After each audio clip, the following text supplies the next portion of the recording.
Allez, bonjour à tous, j'espère que vous allez bien aujourd'hui. Revue de marché, on va principalement se concentrer sur le Bitcoin qui est en train de glisser, de perdre ses gros niveaux de support. Donc voilà, on va surtout se concentrer là-dessus, que ça soit court, moyen, long terme. Je vous partagerai moi mon plan d'investissement long terme et on verra les similitudes qu'on a entre le précédent bear market qu'on a eu en 2022 et celui-là en cours, que ça soit d'un point de vue temporalité et d'un point de vue technique.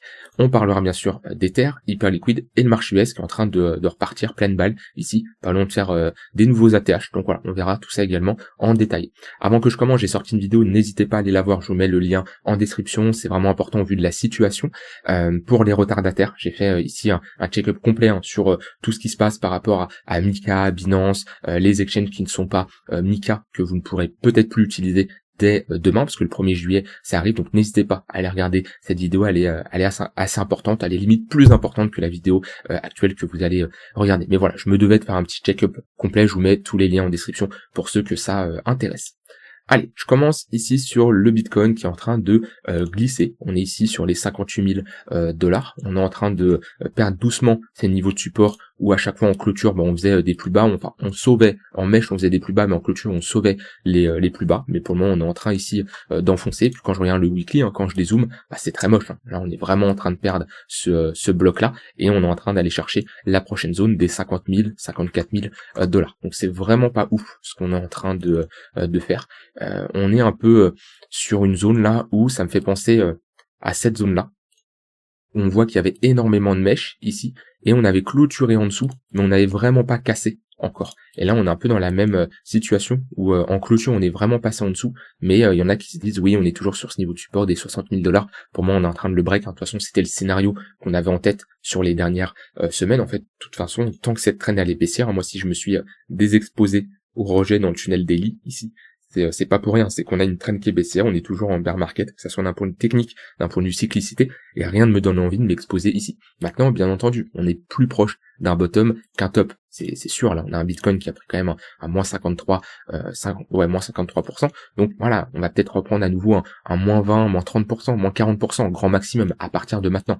Ça nous mènerait ici, moins 20, moins 30% vers les 45 000 dollars. C'est une target qui est tout à fait envisageable. Je vous rappelle, deux choses qui nous permettent de comparer le précédent bear market avec celui-ci. C'est déjà la cyclicité, où à chaque fois on remarque que des plus bas à la TH, on a 35 mois, chose qui a été respectée parfaitement ici. Et ensuite, du plus haut, le sommet historique qu'on fait au bottom, on a 12 mois. On l'a fait ici, et peut-être qu'on va le refaire ici. En tout cas, ça nous donnerait ici un bottom vers octobre 2026. Maintenant, ce qui est choquant, c'est également d'un point de vue technique. Je me suis amusé à check ça tout à l'heure. Si on prend les ranges, à partir du moment où on rentre en bear market et qu'on met des extensions à la baisse, à chaque fois, qu'est-ce qu'on fait? On va chercher les 118, 100% d'extension. Vous voyez, ce range-là, on le casse à la baisse, 118, 100% d'extension.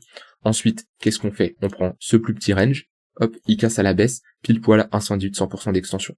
Ensuite, là, on a un plus gros range, hop, on prend du plus haut au plus bas, et pile poil 118, 100% d'extension. Et je peux faire la même chose ici, avec ce plus petit range, on a été parfaitement dedans.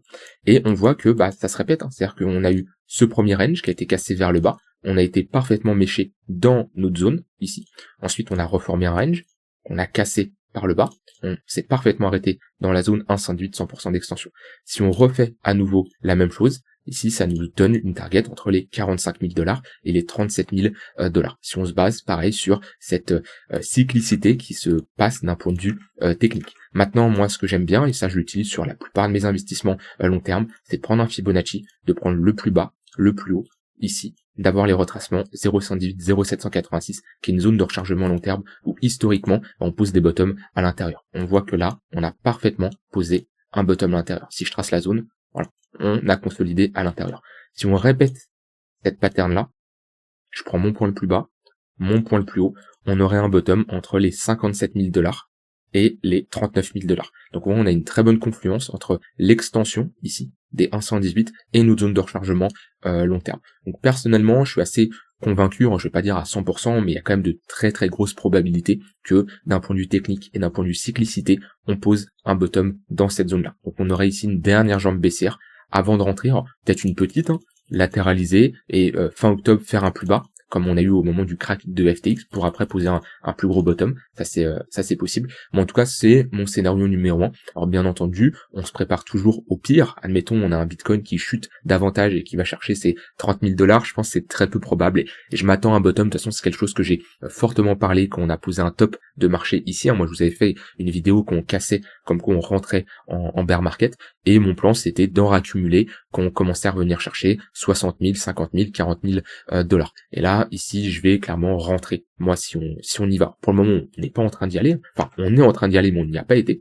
On va voir comment le marché évolue. Ça se trouve, on va poser un bottom juste au-dessus et il faudra s'adapter en conséquence. En tout cas, là, on voit que ça pousse plutôt bien. Quand je regarde même sur du court terme, d'un point de vue order flow, on a une baisse ici au niveau du price action, une hausse au niveau de l'open interest, on a un bon soutien. Et pour le moment, il n'y a pas de phase de capitulation, on n'a pas un gros funding négatif, on n'a pas des gens sur les réseaux qui commencent à se dire c'est la fin. Alors, je vois un peu un sentiment qui devient pas spécialement négatif, mais peut-être un peu plus irritable, qui me fait penser un peu à cette situation ici, dans cette zone où on était. Alors, parce qu'il y a le sentiment qui est négatif, puis après, il y a les vaillants, ceux qui ne changeront jamais d'avis, qui se diront, je suis toujours boule, perma-boule, mais qui sont quand même irritables. Ça, c'est quelque chose qu'on peut voir, parce que le sentiment, il y a des gens qui seront permaboule. C'est comme ça. On pourra jamais leur faire changer d'avis. Alors moi, sur du long terme, très très long terme, oui, je suis un permaboule sur les cryptos. Parce que pour moi, Bitcoin fera un nouvel ATH. Maintenant, à l'intérieur ici des cycles, j'ai cette capacité de changer de biais. Encore heureux. Je vais pas prendre un drawdown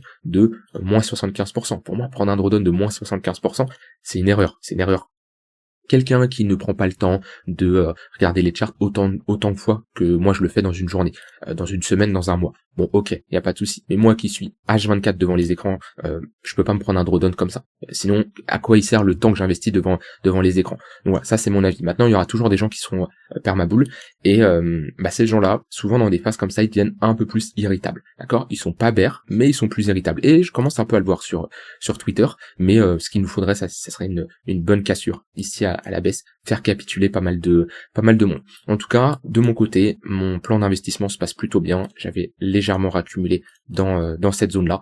Et ici, je vais être quelqu'un qui va bien accumuler, avec bien sûr toujours du cash quand on posera un bottom. Mais faut patienter. Alors, faut patienter. On a eu quand même, faut pas oublier, on a une hausse de 2023 à fin 2025. Ok. Et si je me mets en logarithmique, la baisse qu'on est en train de faire, voilà, on a même pas retracé de 50%, bien entendu. Donc voilà, c'est normal d'avoir des cycles comme ça et les cycles se répètent tout simplement.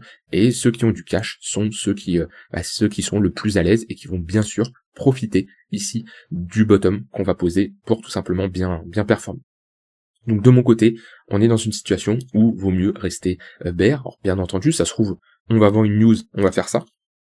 Mais ça, on peut pas l'anticiper en avance. On pourra juste réagir à si elle arrive. Pour le moment, moi, ce que je constate, c'est que sur du court terme, nous sommes toujours dans une dynamique qui est baissière, soutenue par l'open interest. Et si je mets ici des moyennes mobiles, on a toujours des moyennes mobiles orientées à la baisse. Moi, de mon côté, je vous l'avais partagé, j'ai ici pris un long, je me suis fait stop loss. C'est là ce que j'appelle un bon stop loss.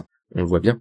Ici, on avait un break, je me suis positionné, le marché ici ne va pas dans mon sens, je coupe, ça c'est un trade que j'avais partagé publiquement, moi que j'ai un trade gagnant, perdant, peu importe, un bon investissement, un mauvais, je vous le partage, voilà. Moi après, vous jugez comme vous voulez, si ça vous intéresse ou ça vous intéresse pas, ça, mais je préfère être transparent avec vous, contrairement à certaines personnes qui vous montrent que les gains, ils perdent jamais, super, ça c'est, je suis pas là pour faire du contenu comme ça sert à rien, se voiler la face, ça a aucun intérêt pour la personne qui le fait, et aussi pour vous, ça manque de respect. Bon, moi c'est pas en tout cas ma façon de faire, c'est pas ma mentalité, et les gains comme les pertes, je vous les montre. Dans tous les cas, fin de semaine, on fera un bilan sur mon mois de juin.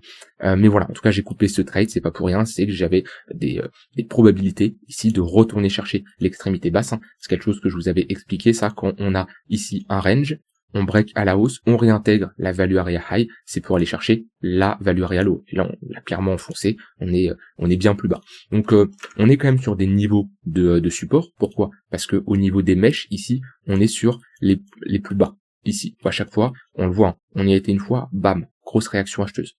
On a été chercher deuxième fois 58 000 $, bam, grosse réaction acheteuse en 1 heure. Ici, pareil, grosse réaction acheteuse en 1 heure.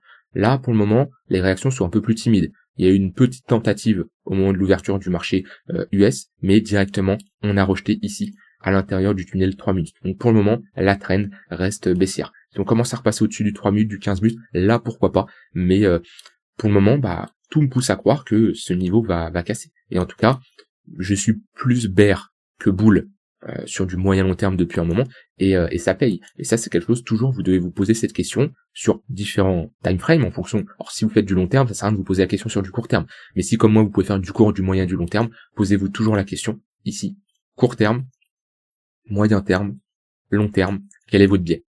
Moi, mon biais long terme, il est bear depuis un long moment. Alors, plus vous êtes sur des temporalités longues, et plus votre biais, il va changer rarement. Sur du long terme, s'il change toutes les semaines, il y a un problème. D'accord? Sur du court terme, il peut changer tous les jours. C'est possible. Bien entendu, en fonction de comment le marché évolue. Moi, sur du long terme, il est bear depuis qu'on a posé le gros top à 120 000 $, qu'on a cassé sur tous les 100 000 $.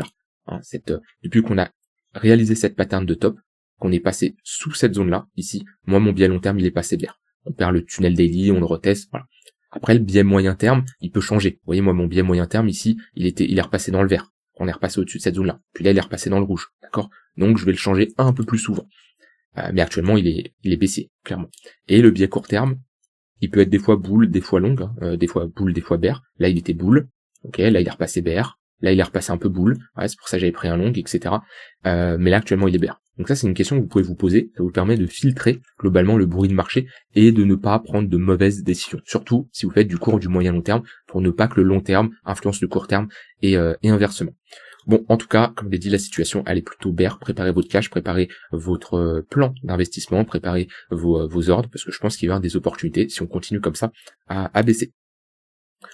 Au niveau d'Ether, Ether, j'ai envie de dire qu'il va y avoir aussi des opportunités, mais moi, je vous le partage depuis un moment. Est-ce que, répondez en commentaire, est-ce que ça vous intéresse toujours que je réalise des analyses d'Ether au quotidien, comme je le fais pour Bitcoin et Ether, parce que moi je le fais pour Bitcoin et Ether parce que je suis actif dessus, j'en possède, et bon, Bitcoin ça reste le leader, donc bien entendu. Ether, je l'ai toujours fait. Maintenant, moi j'y porte moins d'intérêt, c'est une charte que je regarde beaucoup moins. Peut-être ça va me réintéresser dans 2-3 mois en fonction de la charte, mais est-ce que ça vous intéresse d'avoir une analyse quotidienne sur Ethereum? Dites-le moi en commentaire, parce que moi de mon côté, je l'analyse plus de manière quotidienne de mon côté en tout cas, et d'un point de vue fonda, j'ai de moins en moins envie de me positionner sur Ether. J'en ai toujours dans mon portefeuille long terme, mais actuellement je n'ai pas envie d'en accumuler. Pour le moment, on est sur ce niveau des 1500. Après, de toute façon, je vais faire vite sur Ether. La prochaine zone, après, c'est les 1000 $. Ici, si on commence à casser cette zone-là. Et pareil, toujours des moyennes mobiles orientées à la baisse. Court, moyen, long terme, c'est baissier. Ici, sur Ether, on a toutes les moyennes mobiles orientées à la baisse. Au niveau d'Hyperliquid, on a vu qu'Hyperliquid, hier, il nous avait break à la hausse sa compression. Il est en train de la retester. On est sur le niveau là qu'il ne faut pas réintégrer. On l'avait vu ensemble. C'était globalement les 63,5, quelque chose comme ça, 63,5. On le reteste tranquillement, la tunnel 15 minutes, tunnel 1 heure. On est sur une bonne zone où on a des chances d'avoir une réaction acheteuse. Par contre, il faut vraiment pas passer sous cette zone-là. Si on passe sous cette zone-là, réintégration de notre range, là on doit se situer à peu près au niveau de la pression value area high. Non, elle est un peu plus basse. Ouais, toute la zone là, elle est intéressante. Pression value area high, on a, je vais juste avancer ici. Hop. Voilà, à ce niveau-là. Le plus bas de cette bougie impulsive qui nous break le tunnel 1 heure, donc l'invalidation sur hype elle est claire. On réintègre cette zone-là, il y aura de grandes chances de revenir chercher 59, 58 $. Pour le moment, on est juste sur un break pullback, donc on peut partir du principe que cette zone-là a des chances de tenir pour aller faire un nouveau sommet. Voilà globalement sur hype, et puis là on a un marché US qui performe plutôt bien. On l'avait vu que si on repassait au-dessus de cette zone-là, allez où ma zone, elle est ici, on avait de grandes chances de repartir en ATH. On voit qu'on est passé au-dessus et depuis le momentum il est très boule. Ça c'est des polarités où qu'on commence à avoir de l'acceptation au-dessus ou en dessous, ça peut aller très vite. Et on le voit bien, on a eu des fausses cassures à la baisse, on a réintégré. Et vous voyez, c'est là ce que je vous disais tout à l'heure au niveau du biais. On peut avoir un biais long terme bullish. Sur le Nasdaq, le biais long terme est bullish. On est au-dessus du daily, le weekly est haussier. Donc ça c'est très simple. Ok.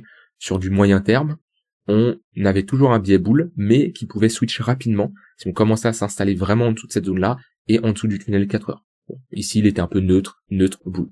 Et sur du court terme, c'est là où on peut changer très rapidement. Moi, quand je regarde ce genre de chart, quand on passe sous cette zone-là, le biais court terme, il est bearish. Mais en quelques heures, il peut repasser bullish. C'est là que vous devez vous adapter. Et ce qui compte, c'est pas d'avoir raison. Ce qui compte, c'est faire de l'argent. C'est ça le plus important. Si vous avez raison, super. Mais c'est pas ça qui va augmenter votre capital de trading. Donc là, on repart clairement avec un fort momentum. On va sûrement retester les sommets. Je vous rappelle, attention, jeudi, NFP, taux de chômage. Ça va créer de la volatilité en fonction des résultats. Et sur le SP500, c'est pareil. On est repassé au-dessus de cette zone-là, ici. et voilà, on repart pleine balle. Donc on va sûrement retester pareil les plus hauts. Donc ça, en général, c'est bullish pour les riscon et notamment les cryptos. Sauf qu'on voit qu'il y a une totale décorrélation entre les cryptos et les indices US. Donc ça nous montre tout simplement que les cryptos sont relativement faibles. Voilà, je voulais faire au plus vite aujourd'hui, surtout se concentrer sur le Bitcoin. Soyez prudents pour la suite, préparez-vous sur du long terme. Allez regarder ma vidéo ici que j'ai sortie avec la date limite du 1er juillet pour ceux qui ont un exchange hors Mika. Vous avez le lien en description. Et je vous souhaite une très bonne soirée. Je vous dis à demain pour une prochaine vidéo. Bye bye.